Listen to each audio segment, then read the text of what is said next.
ശാസ്ത്രീയമായ മാലിന്യ സംസ്കരണത്തിൽ പുതുതലമുറയെ കൂടി പ്രാപ്തമാക്കുക എന്ന ലക്ഷ്യത്തോടെ മൂവാറ്റുപുഴ നഗരസഭയുടെ ആഭിമുഖ്യത്തിൽ വിദ്യാർത്ഥികൾക്കായി ഇക്കോസെൻസ് സ്കോളർഷിപ്പ് പരിപാടി സംഘടിപ്പിച്ചു. മാലിന്യം പൊതുനിരത്തിലേക്ക് വലിച്ചെറിയുന്ന സംസ്കാരത്തിന് അറുതി വരുത്തുന്നതിനും ഉറവിടത്തിൽ തന്നെ ശാസ്ത്രീയമായി സംസ്കരിക്കുക എന്ന ലക്ഷ്യത്തോടെയുമാണ് പരിപാടി സംഘടിപ്പിച്ചത്.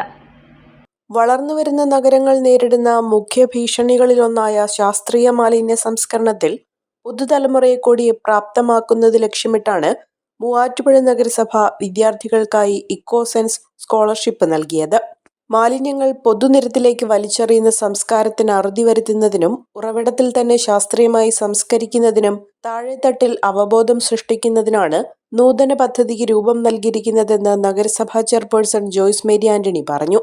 ഇതിന്റെ ഭാഗമായി നഗരാതിർത്തിയിൽ പ്രവർത്തിക്കുന്ന വിദ്യാലയങ്ങളിൽ നിന്നും തെരഞ്ഞെടുക്കപ്പെടുന്ന 75 വിദ്യാർത്ഥികൾക്ക് 1500 രൂപ വീതം ഇക്കോസെൻസ് സ്കോളർഷിപ്പായി നൽകും. മാലിന്യ സംസ്കരണത്തിലുള്ള ഇവരുടെ വൈഭവം, ശാസ്ത്രീയ രീതികൾ, അർപ്പണബോധം, പാഴ്വസ്തുക്കളിൽ നിന്ന് മൂല്യവർദ്ധിത ഉൽപ്പന്നങ്ങൾ നിർമ്മിക്കാനുള്ള കഴിവ്, മാലിന്യ നിക്ഷേപത്തിനെതിരായ പ്രചാരണം, ശുചിത്വ ബോധവൽക്കരണം തുടങ്ങിയ പ്രവർത്തനങ്ങൾ വിലയിരുത്തിയാകും അർഹരായവരെ കണ്ടെത്തുക. ശുചിത്വ നഗരമെന്ന സ്വപ്നം സാക്ഷാത്കരിക്കുന്നതിനൊപ്പം പുതുതലമുറയെ ഇത്തരം പ്രവർത്തനങ്ങളിൽ വ്യാപൃതരാക്കുക എന്നതും പദ്ധതി ലക്ഷ്യം വയ്ക്കുന്നതായി ചെയർപേഴ്സൺ പറഞ്ഞു.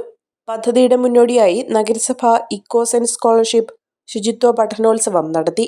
നഗരസഭാ അധ്യക്ഷ ജോയ്സ് മേരി ആന്റണി ഉദ്ഘാടനം നിർവഹിച്ചു.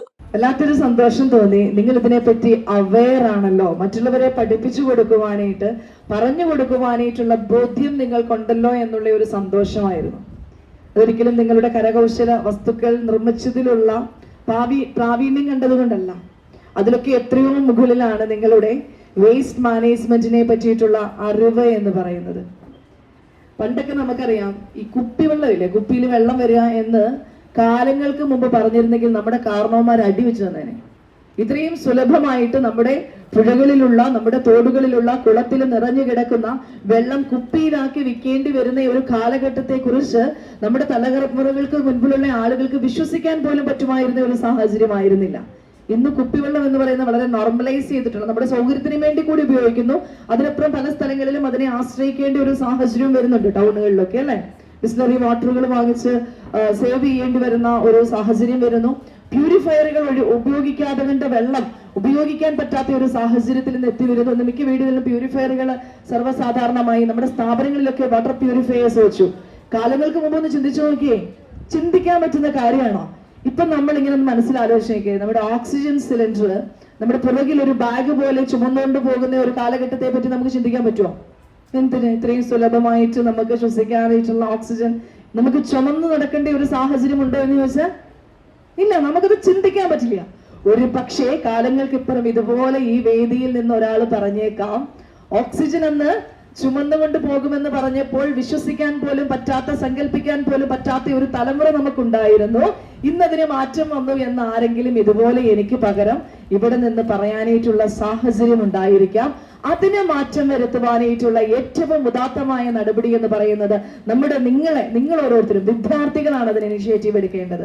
നിങ്ങളാണ് നാളെയുടെ പ്രതീക്ഷ എന്ന് പറയുന്നത്, നിങ്ങളാണ് നാളെയുടെ സമൂഹം എന്ന് പറയുന്നത്, നാളത്തെ ജീവിതങ്ങൾ നിങ്ങളാണ്. സമൂഹത്തിന്റെ സുസ്ഥിരത എന്ന് പറയുന്നത് നിങ്ങളുടെ കൈകളിലാണ്. ആരോഗ്യ സ്ഥിരം സമിതി അധ്യക്ഷ പി രജിത ചടങ്ങിൽ അധ്യക്ഷത വഹിച്ചു. വിദ്യാഭ്യാസ ഉപസമിതി അധ്യക്ഷ ഷഹന മാഹിൻ സർട്ടിഫിക്കറ്റ് വിതരണം ചെയ്തു. Government town UP school Aromal Aneesh,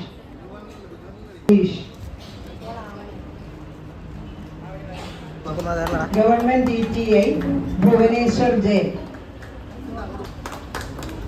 NSS high school Abhimanyu Jagdish.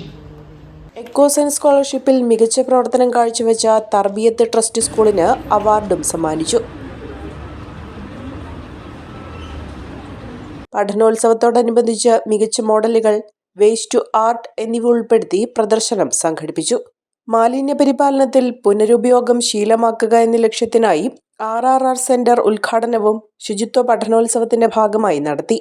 നഗരസഭാ ഉപാധ്യക്ഷൻ PM അബ്ദുൽ സലാം, പൊതുമരാമത്ത് സ്ഥിരം സമിതി അധ്യക്ഷൻ ജിനു മടയ്ക്കൽ, കൗൺസിലർമാരായ Saji TS, Shabana, Rajani Sajeev, Shirley Paulose, Ambili Biju, Manu Paul, നഗരസഭാ superintendent Sheela S, clean city manager Noushad A, ശുചിത്വ മിഷൻ പ്രതിനിധികൾ, KSWMP പ്രതിനിധികൾ, അധ്യാപകർ, വിദ്യാർത്ഥികൾ തുടങ്ങിയവർ ചടങ്ങിൽ പങ്കെടുത്തു. അഹല്യയിലെ വിദഗ്ധരായ ഡോക്ടർമാരുടെ ചികിത്സ കൊണ്ട് എനിക്ക് എന്റെ കാഴ്ചശക്തി പൂർണ്ണമായും തിരിച്ചു കിട്ടി. ഇപ്പൊ എനിക്ക് ഈസിയായി വായിക്കാം. നേത്ര സംരക്ഷണത്തിന് നമ്മുടെ Ahalya. Ahalya foundation eye hospital, കേരളത്തിൽ എല്ലായിടത്തും.